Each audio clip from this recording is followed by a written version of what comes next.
Hello દોસ્તો, Mahesh computer technology YouTube ચેનલમાં આપનું સ્વાગત છે। આજે આપણે વાત કરીશું સીઈટી પાસ કર્યા પછી તમારે સ્કોલરશિપ મેળવવા માટેનું તમે બટન પસંદ કરેલું ને તમને સ્કોલરશિપનું કોઈ પણ મેસેજ મળ્યા નથી, તો હા, હવે તમારે તૈયાર થઈ જવાની જરૂર છે। કેમ કે હવે ટૂંક સમયમાં આ જે સીઈટી સ્કોલરશિપનું જે બટન પસંદ કરેલું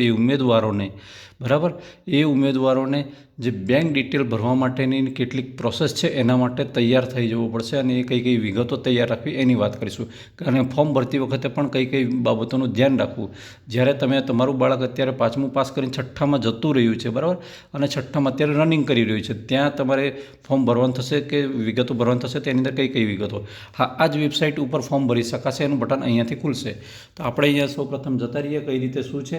તો અહીંયા આ સીઈટીની અંદર માન લો તમે જતા રહેશો અને એની અંદર તમે એ કરી શકશો। હવે તમારે કેવું છે કે જે એમ પેનલ થયેલી શાળાઓ હતી એની અંદર, દાખલા તરીકે તમે કદાચ કોઈ ગવર્મેન્ટ સ્કૂલની અંદર એડમિશન લઈ લીધું છે, તો સૌપ્રથમ અહીંયા તમે ક્લિક કરશો અને તમે ગવર્મેન્ટ સ્કૂલ જોઈ શકશો કે તમે એડમિશન લીધું છે, ખરેખર એમાં એડમિશન લેવાથી સ્કોલરશિપ મળશે કે નહીં એ। તો તમે આને સ્ક્રોલ કરીને અહીંયા ઉપર જઈ શકો છો અને અહીંયા શું છે, સ્કૂલ લિસ્ટ એવું બટન દેખાશે। આ પીળાની ઉપરનું છે ને, સ્કૂલ લિસ્ટ દેખાઈ રહ્યું છે, આવ્યું, બરાબર। તો એની પર ક્લિક કરીશ એટલે હું એના પર ક્લિક કરીશ એટલે તરત શું થશે કે એમાં જ્ઞાન સેતુ કરીને એક બટન આવશે, જ્ઞાન સેતુ મેરિટ સ્કોલરશિપ આવી, બરાબર। તો એને પછી અહીંયા ક્લિક કરીશ કે આપણું બાળક છે ગુજરાત બોર્ડની અંદર છે, તો યસ, અને પછી એને પછી દેખીશું તો એ તો અત્યારે અમે શું કર્યું છે, ગ્રાન્ટેડની અંદર ગવર્મેન્ટની અંદર મૂકી આવ્યા છે તો સરકારી શાળામાં મૂકી આવ્યા છે એવું કરી દીધું છે, બરાબર।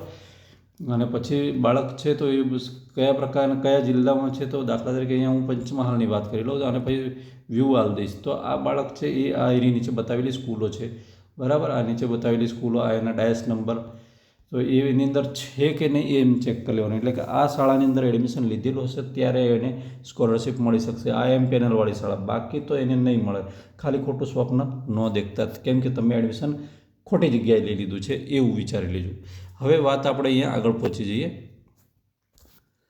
કે તમે જે એડમિશન લો છો, બરાબર, એડમિશન લેતી વખતે તમારે ત્યાં તમારો જે એસએસએનો કોડ હોય છે, એસએસએ એટલે તમને જે 18 આંકડાવાળો કોડ આવે છે ને, બરાબર, એ 18 આંકડાવાળો નંબર છે, એની અંદર એ 18 આંકડાવાળો નંબર છે એસએસએની અંદર વિદ્યાર્થીનું નામ છે, સેમ ટુ સેમ નામ શાની અંદર જોઈશે, તો સેમ ટુ સેમ નામ છે એ જે એની પાસબુક તમે કઢાવશો વિદ્યાર્થીની પાસબુકની અંદર જોઈશે, બરાબર। એટલે કે જે સ્કોલરશિપ છે વિદ્યાર્થી સુધી પહોંચે એમાં ક્યાંય મિસમેચ જેવું ના આવે, નહીં તો તમારી જે સ્કોલરશિપ છે એ અટવાશે ને એવું બધું થશે।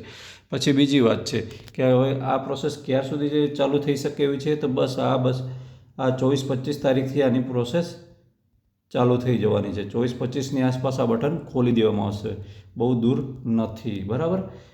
કેમ કે 22 તારીખ સુધી તો આ સેકન્ડ રાઉન્ડનું જે સિલેક્શન છે, શાળા કન્ફર્મેશન છે એ ચાલશે, કદાચ 1-2 દિવસ ડિલે પણ થશે, અને પછી 24-25ની આસપાસ આ બટન ખોલવાની પ્રોસેસ થવાની છે, બરાબર। કેમ કે અત્યારે જે શાળા પસંદગીના પહેલો અને બીજો રાઉન્ડ થઈ ગયા છે, પણ સ્કોલરશિપનું હજુ પણ કશું થયું નથી।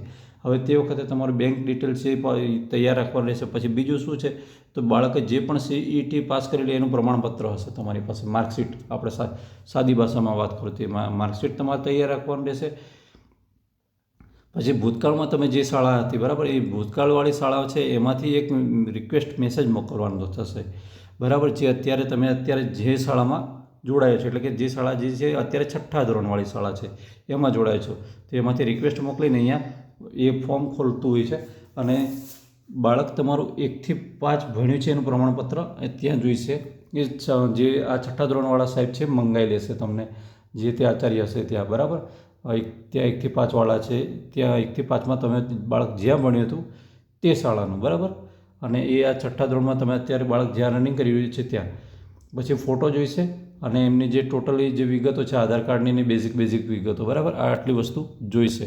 અને આ વસ્તુ એ થયા પછી આ ફોર્મ છે એને સબમિટ કરવામાં આવશે। સબમિટ કર્યા પછી તમારા આના જે સ્કોલરશિપ છે, બરાબર, એ હપ્તે એટલે કે 6 મહિને એ રીતે તમને ચૂકવવામાં આવશે, બરાબર। હવે તમે એમનો જે રેશિયો છે, જે સ્કોલરશિપનો રેશિયો છે, તમે પસંદ કરેલી એડમિશન લીધેલી શાળા પર ડિપેન્ડ કરે છે। ગવર્મેન્ટમાં છો તો તમને સ્કોલરશિપ ઓછી મળશે, બરાબર। તમે જો પ્રાઇવેટની અંદર છો તો તમને સ્કોલરશિપ પૂરેપૂરી મળવાની સંભાવના રહેશે। ઓકે મિત્રો, વિડીયો ગમે તો વિડીયોને લાઇક કરજો, ચેનલ પર ન હોય તો ચેનલ સબસ્ક્રાઈબ કરવાનું બિલકુલ નહીં ભૂલતા, અને હા, કંઈ પણ પ્રશ્ન હોય તો કોમેન્ટ કરજો, આપણે આની વિગતે વાત કરીશું. જય હિન્દ.